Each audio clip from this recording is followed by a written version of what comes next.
Et on se retrouve sur le stand de TGS TV avec Bruce Benamran. Salut. De la chaîne iPassé. Salut, on est très heureux de t'accueillir sur notre plateau. Bah c'est cool, merci. Et de manière générale au Toulouse Game Show. C'est la première fois que tu viens? Non, c'est la troisième fois si on compte Spring Break et c'est la deuxième fois sinon. Voilà. Ah non, moi, ce que je disais toujours, c'est la seule grosse convention à laquelle je continue de venir. Ah, c'est génial. J'adore l'ambiance. C'est génial. Ouais. Alors, tu es un vidéaste scientifique. Tout à fait. Tu as créé ta chaîne il y a à peu près 4 ans. Ouais. Et on va atteindre bientôt le 1 million d'abonnés. Voilà, je pense qu'on a le temps. Vu le rythme en ce moment, si je me remets à faire des vidéos plus régulièrement, ça va peut-être monter plus vite. Mais oui, normalement, l'année prochaine, ça arrive. Tu aurais pensé atteindre ce chiffre il y a 4 ans? Ah non, il y a 4 ans, je m'étais dit, allez, je me laisse 2 ans pour avoir 50 000 abonnés. Ah oui. Tu te rends compte? Mais oui, c'était fou. C'était complètement fou. Et le demi-million, tu l'as atteint quoi en 2 ans. En 2 ans, ouais. Un an pour faire 100 000, l'année d'après 500 000, et puis après, voilà. C'est dingue. Et bien, il y a 4 ans, je pense que tu n'imaginais pas non plus participer à l'exoconférence, faire la première partie d'Alexandre Astier. Eh ben, pour être tout à fait honnête, quand j'ai lancé ma chaîne, mon petit frère m'a dit c'est quoi les trucs les plus fous qui pourraient t'arriver si ça marchait. Je lui ai dit ce serait de rencontrer Alexandre Astier. D'accord. Ce qui s'est fait après 1 an. Oh. Le jour de l'anniversaire de la chaîne, c'était la première fois que je voyais l'exoconférence et donc je l'ai rencontré.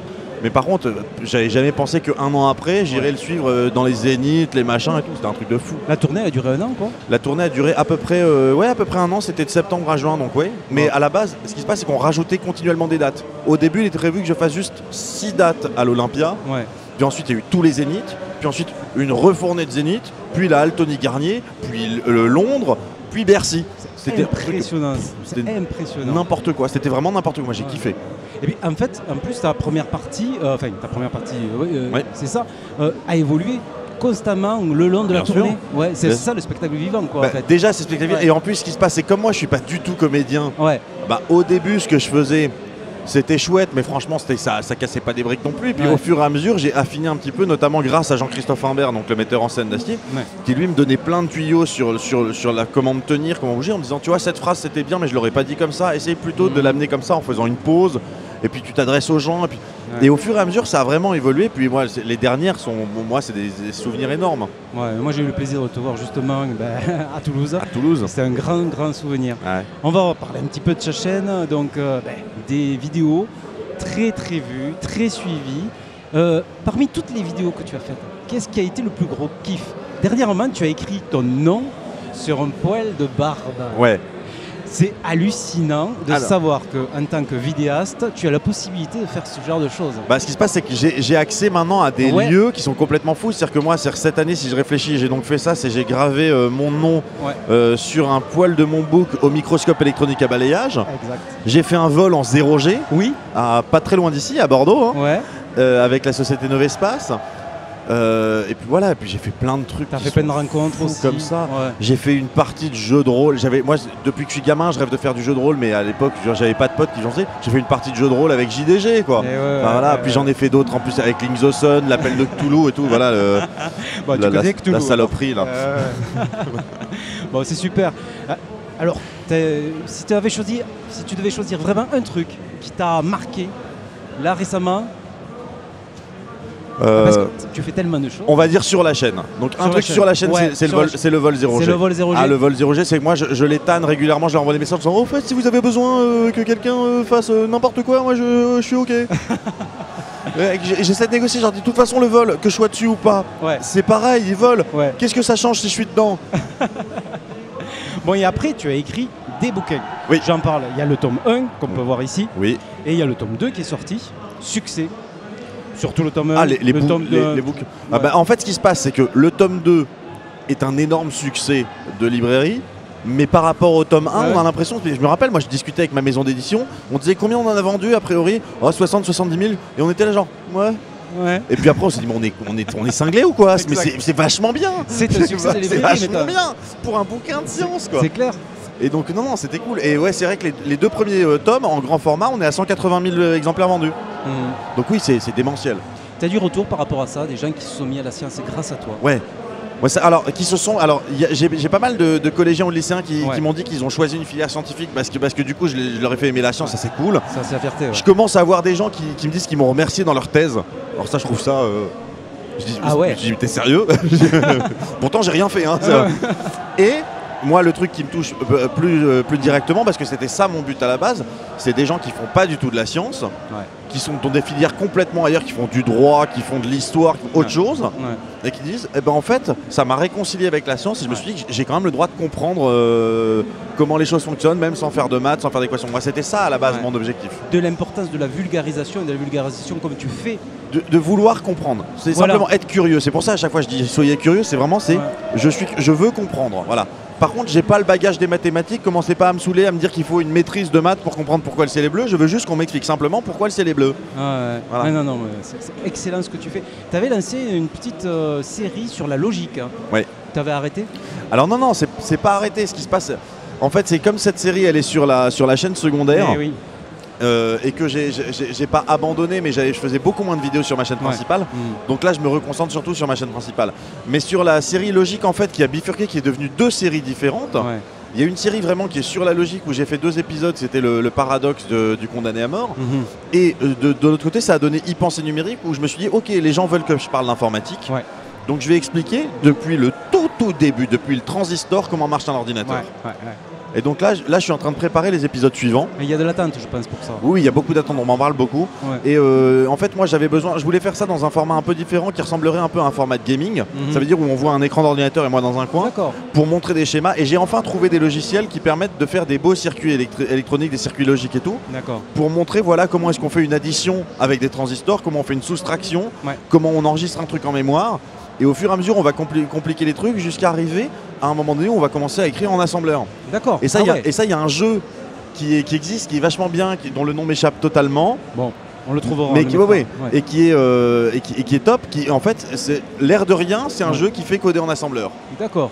Et donc voilà. Et donc moi, je vais montrer ça au fur et à mesure.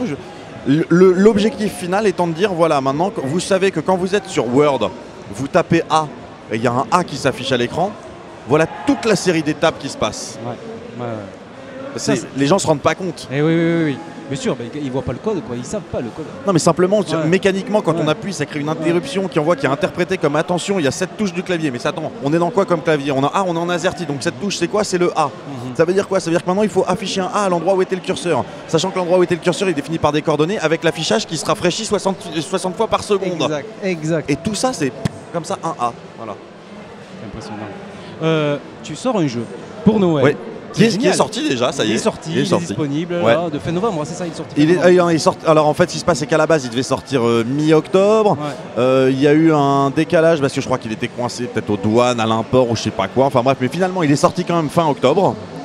Et ça se passe plutôt bien. Donc là, je suis en train de finir un tour de France de dédicaces de boîtes de jeux, ce qui est étonnant. C'est-à-dire qu'à chaque fois, les libraires disent mais vous dédicacez des boîtes de jeux. Je dis, ouais, très bien, je m'en fous. Moi, ce qui se passe, c'est aujourd'hui, ce que je dis, c'est voilà, j'ai quasiment 950 000 abonnés. C'est un nombre qui est beaucoup trop grand. C'est-à-dire, j'arrive plus à avoir quasiment de rapport direct avec les abonnés, sauf peut-être via Twitter, des échanges, des trucs comme ça. Et les dédicaces, mine de rien, ça permet de rencontrer 100, 150, 200, parfois 400 ou 500 personnes. Mais même 500 personnes, on peut échanger avec eux. La semaine dernière, j'étais à Lille. Et donc, j'ai fait une dédicace au Furet du Nord. C'est très bien passé. Et ensuite, j'étais au dernier bar à Lille. Et on a fait une partie.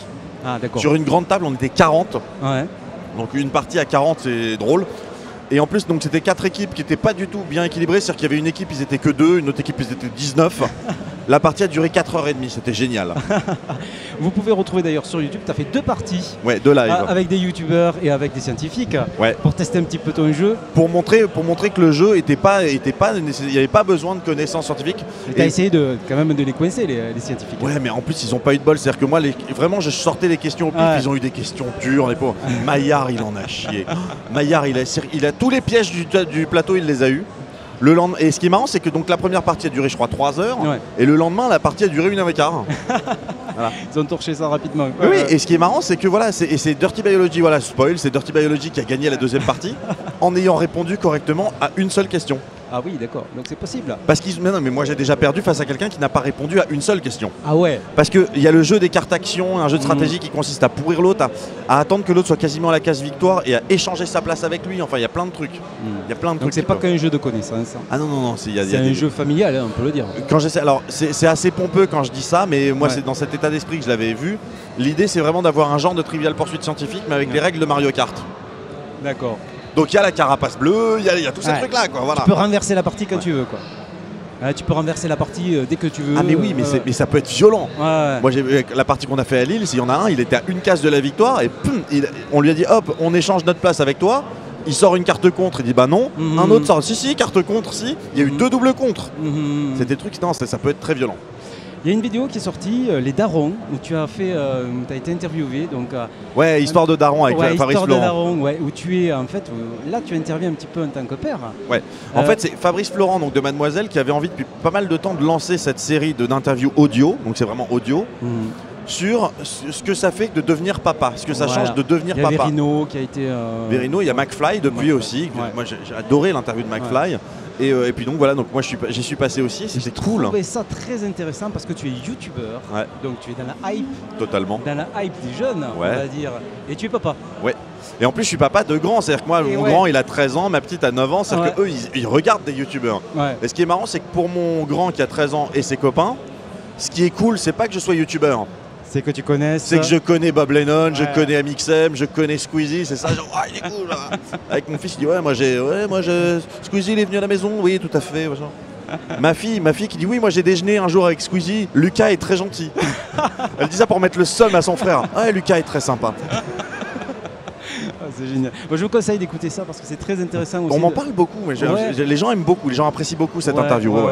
Le concept est très bien et puis connaître un petit peu ton ressenti en tant que père, c'est quelque chose d'intéressant. Un petit peu Ouais, et puis moi j'ai beaucoup aimé aussi écouter les autres interviews parce que j'ai retrouvé beaucoup de choses et j'ai appris pas mal de choses aussi. Bon, on te remercie Bruce d'être passé sur le stand. Comment se passe le TGS pour toi? Alors là le TGS c'est top, alors de toute façon c'est toujours top, mais là en plus cette année il y a un truc particulier, ce qui est que je suis un peu là en électron libre. C'est-à-dire qu'en gros moi j'ai mes dédicaces au stand Gilbert Joseph. D'accord. Et j'avais 2 photocalls, mais j'avais pas de conférence organisée ni rien. Ce qui fait que pour la première fois, j'ai pu assister à des conférences. J'ai vu la conférence de French Nerd, c'était top. Voilà. C'est vachement bien d'assister à des conférences. Et je me promène et puis je rencontre des gens, c'est cool. C'est vraiment cool, je suis en détente là. Tu as des projets en 2018 que tu peux annoncer? Parce que chaque fois que je pose des questions sur les projets, les gens me disent bah, oui, bien sûr, on a plein de projets, mais on ne peut rien dire. Alors, j'ai des projets en 2018. Il y a des trucs que je peux annoncer, des trucs que j'annoncerai pas. D'accord. Dans ce que je peux annoncer, voilà, typiquement, il y a donc la boîte de jeu qui est sortie cette année. Et avec la maison d'édition, on s'est dit si le jeu fonctionne bien, si ça plaît, l'année prochaine, on se donne la possibilité de sortir une nouvelle version du jeu, mais pas scientifique. D'accord. Donc avec un peu le même concept de base, le même principe avec les cartes actions, les pièges et tout. Même mécanisme. Mais avec des questions cinéma, YouTube, un truc vraiment un plus orienté geek. Ce sera pas vraiment Trivial Pursuit, genre politique, histoire, littérature. D'accord. Mais voilà, l'idée ce sera d'être un truc comme ça. Il y a un autre bouquin qui est en préparation, normalement en 2018 aussi, si j'ai le temps de le finir, qui sera pas un tome 3, ça va être une fiction. D'accord. J'ai envie là, mais j'ai tellement aimé écrire que je me suis dit tiens j'ai des histoires à raconter, je vais voir si je peux les raconter. D'accord. Et pour la chaîne, il y a des trucs, pas Tesla, mais il y a des trucs qui sont en préparation. Il y a un vrai projet qui arrive en janvier pour la chaîne, dont je peux pas parler pour l'instant et dont je pourrais parler sans doute à partir du mois d'avril-mai. D'accord. Et qui normalement ce sera avant l'été que les gens le sauront. Voilà. Bon. Une toute dernière question. Tu es grand amateur de cinéma. Tout à fait. Tu as une culture très très importante à ce niveau-là. Ça a été quoi ton plus grand kiff pour 2017? Pour 2017? Ouais. Waouh. Un film récent. Un film récent, putain, je suis en train de réfléchir. Bah, c'est l'heure du bilan, quoi. On est fin 2017, je me dis. Ce qui se passe, alors moi la partie. Je t'ai piégé là. Non, mais ce qui se passe, c'est que moi, depuis que j'habite à Paris, je vais plus au cinéma. Parce que je trouve que l'ambiance dans les salles, il y a trop de monde, les gens font du bruit, tout ça. Donc tu entends les sorties. Donc moi, c'est quand les trucs sortent en DVD, donc ça va. Donc ce que je vais dire, ça va pas nécessairement être 2017, ça va peut-être un peu plus vieux, mais. Récemment, voilà, le dernier film que j'ai vu, je me suis dit waouh, c'est beaucoup mieux que ce à quoi je m'attendais, c'est La fille du train. D'accord. La fille du train, c'est qu'au début on m'avait dit c'est un thriller, machin, une enquête et tout. Je lance le film, c'est super lent, je me dis oh putain, je vais me faire chier pendant 2 heures. C'est lent, et en fait, c'est vachement bien. Sinon, il y a quoi? Il y avait Kingsman 2, j'attends de le voir, là, le 2 là. Wonder Woman, moi franchement, j'étais plutôt.